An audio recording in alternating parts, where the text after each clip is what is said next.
Hello guys, कैसे हैं आप सभी। मैं हूं रॉकी रजक, आपका एजुकेशनल ट्रेनर जो देता है आपको एजुकेशनल ट्रीटमेंट। लास्ट क्लास में मैंने आपको ट्रीटमेंट दिया था रिफ्रैक्शन के बारे में। हमने स्टडी किया था रिफ्रैक्शन क्या होता है, लाइट जब एक मीडियम से दूसरे मीडियम में एंटर करती है तो क्यों मुड़ जाती है।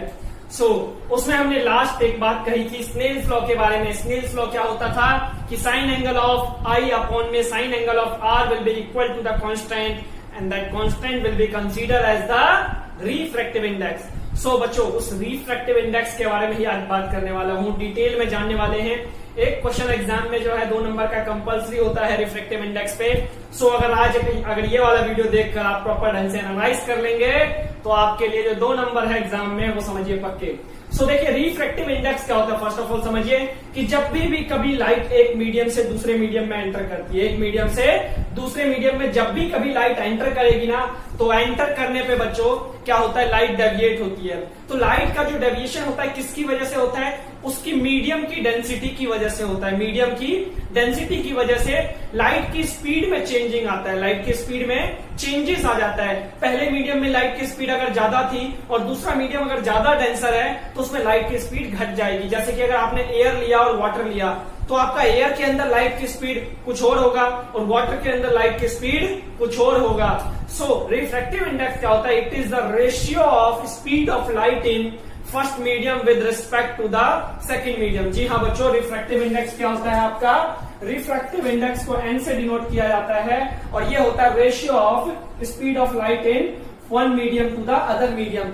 2 मीडियम में लाइट का रेशियो क्या है, लाइट की स्पीड का रेशियो क्या है, उसका रेशियो क्या कहलाता है, रिफ्रैक्टिव इंडेक्स। बस आपको इतना ही याद रखना, बार बार कह रहा हूं, रिफ्रैक्टिव इंडेक्स क्या होगा, ratio of the speed of light in 2 medium. 2 medium में लाइट की स्पीड का रेशियो क्या है, वही क्या कहलाएगा, रिफ्रैक्टिव इंडेक्स। जैसे मान लीजिए आपने लिया 2 मीडियम, एक हमने लिया भाई, मेरे पास जो है ये ग्लास ले लिया मैंने, आई हैव टेकन ग्लास, ये जो है मेरा ग्लास है और इसके अलावा ये जो ऊपर वाला मीडियम है ये एयर है। ये क्या है, एयर है। अब मैंने क्या किया, लाइट को ट्रेवल करवा दिया, ये नॉर्मल लाइन भी बना देता हूं और इसके बाद लाइट यहां से एंटर किया, इंसिडेंट लाइट एंटर करने के बाद जो है ये मुड़ जाएगी, इधर की तरफ मुड़ जाएगी। तो मान लो भाई लाइट की स्पीड जो फर्स्ट मीडियम में v1 है और सेकंड मीडियम में मेरे पास v2 है। अगर आपसे बोला गया कि भाई पहले मीडियम का रिफ्रैक्टिव इंडेक्स निकाल कर दिखाओ, पहले मीडियम का रिफ्रैक्टिव इंडेक्स निकाल कर दिखाओ सेकंड मीडियम के रिस्पेक्ट में, तो आप क्या करेंगे, हमारे पास फॉर्मूला हो जाएगा भाई N12 will be equal to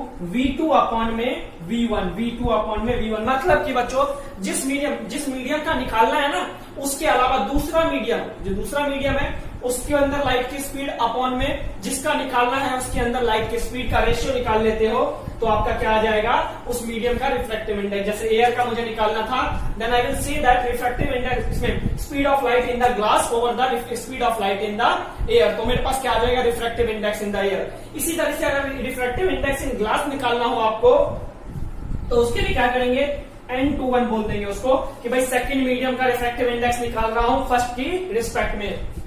उसमें क्या हो जाएगा, V1 अपॉन में V2। उसमें क्या हो जाएगा हमारे पास, V1 बाय V2 हो जाएगा कि भाई फर्स्ट मीडियम में लाइट की स्पीड अपॉन में सेकंड मीडियम, इसी को बोलते हैं रिफ्रैक्टिव इंडेक्स। इसके अलावा एक और होता है absolute refractive index. Absolute refractive index क्या होता है कि भाई यहाँ पे मान लो कि भाई मेरा एयर है। अब इसमें एयर में ना, एयर या वैक्यूम जो मर्जी ले लो, एयर या वैक्यूम बात एक ही होता है। यहाँ जो स्पीड लाइट की स्पीड है ना, दोनों में सेम होता है, इसलिए मैं बोल रहा हूँ बात एक ही होता है। बच्चों एयर और इसके अंदर जो लाइट की स्पीड होती है ना, वो होता है 3 इंटू में 10 to the power 8 meter per second. इतना स्पीड होती है लाइट की और इसको C से डिनोट किया जाता है, इसको ना C से डिनोट किया जाता है। तो जब भी कभी अगर फर्स्ट मीडियम एयर हो जाए, फर्स्ट मीडियम एयर या वैक्यूम हो जाए और दूसरा मीडियम कुछ भी हो भाई, मुझे फर्क नहीं पड़ता, चाहे आपका वाटर हो, चाहे ग्लास हो, चाहे आपका कोई भी डायमंड हो, कुछ भी हो, एनीथिंग, आई डोंट केयर। अगर इन दोनों में अगर रेशियो निकालू लाइट की और उस टाइम पे जो रिफ्रैक्टिव इंडेक्स मिला उसको मैं क्या बोलूंगा, एब्सोल्यूट रिफ्रैक्टिव इंडेक्स को बोलूंगा एब्सोल्यूट रिफ्रैक्टिव इंडेक्स। मतलब कि बच्चों उसमें मैं ये 1 2 2 1 नहीं दिखाऊंगा, उसके अंदर ये चीज नहीं दिखाऊंगा, मैं उसके अंदर क्या बोलूंगा भाई N is equal to C by B, N is equal to C by B. मैंने ऐसा क्यों बोला N is equal to C by B, C जो है मेरा फर्स्ट मीडियम के अंदर रिफ्रैक्टिव इंडेक्स है, जिसकी वैल्यू मुझे हमेशा पता होगी, इसकी वैल्यू मुझे हमेशा पता होगी। और वी कौन सा है, उस मीडियम में रिफ्रैक्टिव इंडेक्स जिसका मुझे निकालना है, दूसरे मीडियम का जिसका मुझे निकालना है, उस मीडियम के अंदर लाइट की स्पीड। सो मैं इसलिए क्या बोल देता हूं, N equal to C by V. इसी को क्या बोलते हैं, रिफ्रैक्टिव एब्सोल्यूट रिफ्रैक्टिव इंडेक्स। अब देखो एग्जाम में इसका ना ऐसा यूनिट कुछ भी नहीं होगा, ऐसा यूनिट कुछ भी नहीं होगा। क्यों कुछ भी नहीं होगा, क्योंकि यहाँ ऊपर भी वेलोसिटी है, नीचे भी वेलोसिटी है। सो ऐसा यूनिट से ऐसा यूनिट कैंसल।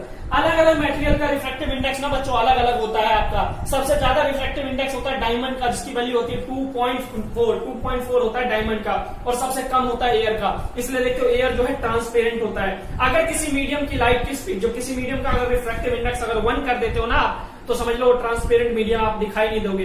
याद करो इनविजिबल मैन की स्टोरी आपने पढ़ी थी 8th क्लास में, 7th क्लास में पढ़ी होगी इनविजिबल मैन की स्टोरी, नहीं तो आपने वैसे ही कहीं सुनी होगी। सो इनविजिबल मैन में जो एक साइंटिस्ट होता है ग्रिफिन नाम का, वो क्या करता है, अपने आप को इनविजिबल बना लेता है। सो बच्चों वो अपने आप को इनविजिबल कैसे बना लेता है, by the changing the refractive index of their body. वो अपनी बॉडी की रिफ्रैक्टिव इंडेक्स को चेंज कर देता है। कितना कर देता है, 1 कर देता है, एयर के बराबर कर देता है, जिसकी वजह से वो ट्रांसपेरेंट हो जाता है। फिल्मों में भी देखते हो जितने भी सब्सटेंस का जो है ट्रांसपेरेंट बना देते हैं, दिखाई नहीं देता, वो हमें कारण क्या होता है, रिफ्रैक्टिव इंडेक्स 1 कर देना। इसके अलावा जो बच्चों आपका वाटर का रिफ्रैक्टिव इंडेक्स होता है 1.33 होता है, ग्लास का रिफ्रैक्टिव इंडेक्स आपका 1.5 के अराउंड होता है, 1.5 के अराउंड होता है। सिमिलरली सबसे ज्यादा बताया आपको डायमंड का रिफ्रैक्टिव इंडेक्स 2.4 होता है। सो बच्चों लाइट की स्पीड आपका, अब देखो लाइट की स्पीड है ना, जिसका जितना ज्यादा रिफ्रैक्टिव इंडेक्स होगा उसके अंदर लाइट उतनी स्लो चलेगी। रिफ्रैक्टिव इंडेक्स मतलब डेंसर ज्यादा, डेंसिटी उसके अंदर बहुत ज्यादा, इतनी हाई डेंसिटी है कि लाइट जो है ना सही ढंग से चल नहीं पा रही है। सो याद रखना, आपसे क्वेश्चन भी आता है, 2-3 मीडियम दे दिया गया और आपसे बोल दिया जाए किसके अंदर लाइट की स्पीड ज्यादा। अभी करवाऊंगा अभी क्वेश्चन, ये पॉइंट सारे लिखते जाइए, दिमाग में बिठाते जाइए कि भाई जिसका रिफ्रैक्टिव इंडेक्स ज्यादा उसके अंदर लाइट की स्पीड कम, और जिसके अंदर लाइट की स्पीड ज्यादा उसके अंदर रिफ्रैक्टिव इंडेक्स कम। और इसके अलावा बच्चों जिसका रिफ्रैक्टिव इंडेक्स ज्यादा उसके अंदर लाइट जो है ना बैंड ज्यादा होगी, उसके अंदर लाइट ज्यादा बैंड होगी। मतलब मान लो अगर आपको यहाँ नीचे ग्लास दिया, ग्लास में अगर मान लो ये 30 डिग्री आया, आपका जो है रिफ्रैक्टेड एंगल अगर 30 डिग्री आया ग्लास में, तो ग्लास की जगह डायमंड ले लेंगे ना, तो डायमंड में जो है रिफ्रैक्टिव इंडेक्स क्या हो जाएगा, और ज्यादा कम हो जाएगा आपका, 30 से भी कम हो जाएगा। इतनी ज्यादा बैंड हो जाएगी लाइट, इतनी ज्यादा बैंड हो जाएगी कि 30 से भी रिड्यूस हो जाएगा। लेकिन अगर ग्लास की जगह अगर दूसरा मीडियम कोई और ले लूं जिसका रिफ्रैक्टिव इंडेक्स कम है, वाटर ले लूं, तो उस केस में क्या होगा, ये 30 से इंक्रीज कर जाएगा, रिफ्रैक्टेड एंगल जो है 30 से इंक्रीज कर जाएगा। सो इस तरीके के क्वेश्चन जो एग्जाम में आते हैं। अब न्यूमेरिकल्स के लिए क्वेश्चन कैसे आते हैं वो देखिए। न्यूमेरिकल का क्वेश्चन कैसे आएगा बच्चों, न्यूमेरिकल का जो क्वेश्चन है दोनों फॉर्मूले के आ सकता है भाई, v1/v2 के केस में भी आ सकता है, और इसके अलावा n equal to c by V भी आएगा। एग्जाम में बच्चों आपसे ना ये नहीं पूछेगा कि भाई एब्सोल्यूट रिफ्रैक्टिव इंडेक्स बताओ या फिर ओनली रिफ्रैक्टिव इंडेक्स बताओ, आपसे ये सिंपली ये पूछेगा एक मीडियम है जिसके अंदर ये लाइट की स्पीड है, दूसरा मीडियम ये है जिसके अंदर लाइट की स्पीड है, दोनों को बताओ रिफ्रैक्टिव इंडेक्स क्या होगा, इस तरीके से आएगा। तो एज्यूम करते हैं भाई मेरे पास बोला क्वेश्चन बोला कि भाई मान लो लाइट जो है एयर से वाटर में एंटर कर रही है, लाइट जो है एयर से वाटर में एंटर कर रही है, और वाटर के अंदर है जो लाइट की स्पीड, वाटर के अंदर जो है लाइट की स्पीड, एज्यूम कर लिया, एजम्पशन है, वाटर के अंदर लाइट की स्पीड बोला गया हमें 2 इंटू में 10 to the power 8 meter per second, और आपसे बोला गया कि भाई उसके अंदर ना रिफ्रैक्टिव इंडेक्स निकालो, वाटर का रिफ्रैक्टिव इंडेक्स निकालो। सो हम क्या करेंगे, फॉर्मूला लगाएंगे n equal to C by V. भाई इसमें देखो इस फॉर्मूले में ना आपको c कभी भी नहीं पूछेगा, c कभी भी नहीं पूछेगा, क्योंकि ये कांस्टेंट वैल्यू है, आपको हमेशा पता होता है, इसके बारे में कभी नहीं पूछा जाएगा आपसे, याद रखना। पूछा किसके बारे में जाएगा, n की वैल्यू पूछेगा, v की वैल्यू पूछेगा। अगर n की वैल्यू दिया है तो v की पूछ लेगा, v की वैल्यू दे रखा है तो n का पूछ लेगा, दोनों में से कोई एक पूछेगा हमेशा।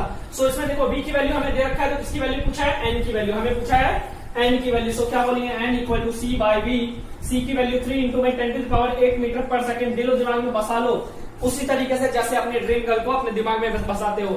सो इसके अलावा v की वैल्यू क्या है भाई साहब, 2 इंटू में 10 to the power 8 meter per second, 2 into में 10 to the power 8 meter per second. समझ में आ रहा नहीं आ रहा, अरे आ रहा नहीं आ रहा। सो यहाँ पे कैंसिल आउट करो, क्या हो जाएगा, 10 टू द पावर 8 कैंसिल होने के बाद क्या हो जाएगा, 1.5 रिफ्रैक्टिव इंडेक्स किसका, वाटर का। हालांकि ये जो है वैल्यू ग्लास का होता है, लेकिन मैंने ये हाइपोथेटिकल वैल्यू लिया था, सो दैट्स व्हाई ये आया। समझ पा रहे हो, is it clear. Next question एक और समझो, एक और क्वेश्चन समझो। आपके पास मान लो आपके पास बोला गया 2 मीडियम है, अभी है 2 मीडियम्स, जिसके अंदर फर्स्ट मीडियम में जो है लाइट की स्पीड बोल दिया गया, मान लो फर्स्ट मीडियम में यही है लाइट की स्पीड फर्स्ट मीडियम में यही है, v1 में यही है, v2 मेरे पास बोला गया है कि भाई मेरे पास जो है 1.5 इंटू में 10 to the power 8 meter per second है। तो आपसे बोला गया कि भाई फर्स्ट मीडियम की लाइट की स्पीड निकालो, फर्स्ट मीडियम में रिफ्रैक्टिव इंडेक्स निकालो। क्वेश्चन बोला गया कि भाई फर्स्ट मीडियम में लाइट इसकी रिफ्रैक्टिव इंडेक्स निकालो। So what we will do first medium में निकालना है, यानी कि n12 करना पड़ेगा, जिसमें होता है V2 अपन में V1। सो क्या हो जाएगा, V2 की वैल्यू 1.5 इंटू में 10⁸ मीटर पर सेकेंड अपॉन में 2 इंटू में 10⁸ मीटर पर सेकंड। अच्छा स्पीड बहुत ज्यादा लग रही है आपको, स्पीड बहुत ज्यादा लग रही है, थोड़ा सा स्लो कर लो भाई साहब, यूट्यूब है इस पे स्लो करने का ऑप्शन होता है, सो उस पर थोड़ा सा स्लो कर लो अगर स्पीड ज्यादा है, क्योंकि बच्चों अगर स्पीड में नहीं करेंगे, रफ्तार नहीं बढ़ाएंगे तो अचीव नहीं कर पाएंगे 90++ का टारगेट, इसलिए रफ्तार बहुत जरूरी है। सो ये कैंसिल हो जाएगा, कैंसिल होने के बाद भाई 0 बनने के बाद क्या हो जाएगा 3/4 क्या हो गया हमारे पास रिफ्रैक्टिव इंडेक्स। उसको डेसिमल में कन्वर्ट करना कर लो, नहीं तो ऐसे छोड़ दो, कोई दिक्कत वाली बातचीत नहीं है। सो इस तरीके के क्वेश्चन जो है आपके एग्जाम में पूछे जाते हैं। अब इसके अलावा बच्चों आपके पास और क्या पूछा जाता है वो देखो, और क्या पूछा जाता है, प्रैक्टिकल बेस्ड क्वेश्चन आता है आपके पास। बोला भाई साहब अपने पास है ना 4 मीडियम, अपने पास 4 मीडियम है भाई, एक मीडियम है मान लो कैरोसिन या फिर कुछ भी बोल दिया, फर्स्ट मीडियम ये बोल दिया भाई, इसके अंदर रिफ्रैक्टिव इंडेक्स कुछ इस तरीके से नॉर्मल लाइन बनाया तो भाई साहब सब में ये नॉर्मल लाइन है सब में। अब देखो इसके अंदर बोला कि भाई मेरे पास जो है ना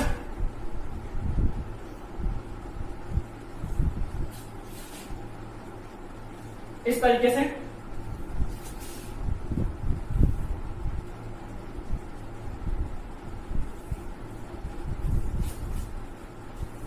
ओनली ऐसे दे दिया बस, ये 60 दे दिया। अलग अलग क्वेश्चन पूछता हूं मैं आपसे, मल्टीपल क्वेश्चन इसी में कर देता हूं भाई। इसमें मान लो बोला भाई ये जो है मेरा वाटर, ये जो है क्या है भाई पानी, क्या है पानी, और ये क्या है भाई कैरोसिन है, ये है मेरे पास कैरोसिन, और ये मेरे पास डायमंड है, ये मेरे पास डायमंड है। अब मुझसे बोला कि भाई सब में है ना ये बताओ किसमें है ना किसका रिफ्रैक्टिव, किसका जो है आपका वो जो रिफ्रैक्टेड एंगल होगा सबसे ज्यादा होगा, रिफ्रैक्टेड एंगल सबसे ज्यादा किसका होगा। सो इसके लिए आपको ये पता होना चाहिए कि भाई सबसे कम जो है ना रिफ्रैक्टिव इंडेक्स किसका है, जिसका सबसे कम रिफ्रैक्टिव इंडेक्स होगा उसके अंदर रिफ्रैक्टेड एंगल सबसे ज्यादा होगा। सो वाटर, कैरोसिन और डायमंड, डायमंड का सबसे ज्यादा रिफ्रैक्टिव इंडेक्स होता है, तो मतलब कि हम बोल देंगे भाई साहब जो डायमंड वाला है ना ये डायमंड था, ये कैरोसिन था, ये वाटर था। सो डायमंड के अंदर रिफ्रैक्टेड एंगल सबसे कम, लाइट बहुत ज्यादा बैंड हो जाएगी, इतनी ज्यादा बैंड हो जाएगी बच्चों कि एंगल बहुत छोटा हो जाएगा। सो ये तो हमारे क्वेश्चन से आउट हो गया। अगर आपसे सबसे मिनिमम पूछा जाता, मिनिमम रिफ्रैक्टेड एंगल, तो आंसर ये होता। मैक्सिमम पूछा है, अब कैरोसिन और वाटर, भाई साहब वाटर का 1.33 होता है, कैरोसिन का कहीं ना कहीं ज्यादा होता है। सो दैट्स व्हाई वाटर में क्या हो जाएगा, रिफ्रैक्टेड एंगल थोड़ा सा ज्यादा हो जाएगा, रिफ्रैक्टेड एंगल थोड़ा सा ज्यादा हो जाएगा। सो इस तरीके से क्वेश्चन आएगा। इसके अलावा आपसे मान लो अब बोला कि भाई लाइट की स्पीड किसके अंदर मैक्सिमम होगा, किसके अंदर मिनिमम होगा, लाइट की स्पीड किसके अंदर मैक्सिमम और किसके अंदर मिनिमम। सो कैसे पता चलेगा, रिफ्रैक्टिव इंडेक्स फिर से वही कि भाई डायमंड का रिफ्रैक्टिव इंडेक्स सबसे ज्यादा तो उसके अंदर लाइट की स्पीड सबसे कम, और इसके अलावा वाटर का रिफ्रैक्टिव इंडेक्स सबसे ज्यादा कम तो इसके अंदर लाइट की स्पीड सबसे ज्यादा। सो इस तरीके से ये रीजन देकर आप ये क्वेश्चन इस तरीके से सॉल्व कर सकते हैं। सो उम्मीद करता हूं समझ में आएगा रिफ्रैक्टिव इंडेक्स का क्वेश्चन। तो अगर समझ में आ गया तो कमेंट में जरूर बताइए, अपने दोस्तों के साथ शेयर भी करिएगा। तो आज के लिए इतना ही रखते हैं, फिर मिलेंगे अगली सवाल में, तब तक के लिए दुआओं में याद रखिएगा। Goodbye, take care.